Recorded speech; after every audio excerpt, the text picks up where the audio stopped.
Programang ito ay rated SPG, striktong patnubay at gabay ng magulang ang kailangan. Isang hindi inaasahan ang mangyayari kay Erica at Santino dahil magkakaanak sila. Buntis kasi si Erica. Kawawa lang itong si Erica kay Santino dahil lalabas na ang tunay na ugali ni Santino. Pareho ito kay David.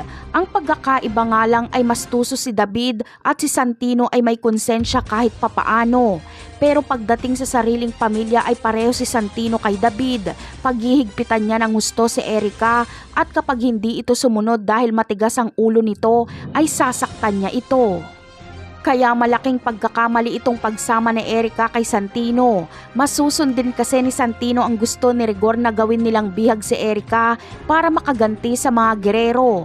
Ngunit talaga nga kayang magpinsan si Santino at Erica? Ang sagot ay hindi, dahil ampun lang si Erica ni Roberto at Jackie. Kaya hindi tunay na gerero si Erica, kaya ibang-iba ang ugali niya sa mga gerero. Sa kabilang eksena naman ay ambush nga ang sasapitin nila Tanggol. Ito na ang pinakamatinding laban ni Tanggol dahil nakasalalay sa kanya ang kaligtasan ng kanyang ina at lolo Julio. Napakaraming mga kalaban ang kanyang sasagupain at kahit saan sila magpunta ay nasusundan sila hanggang sa nahulog sa tulay ang kanilang sasakyan at sumabog ito. Ngunit ligtas kaya si Don Julio at Marites?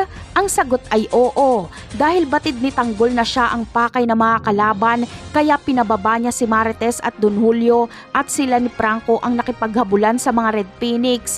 At sa pagkahulog nila Tanggol at Franco sa tulay ay inisip agad ni Lucio na patay na si Tanggol kaya agad niya itong ibabalita kay Roberto.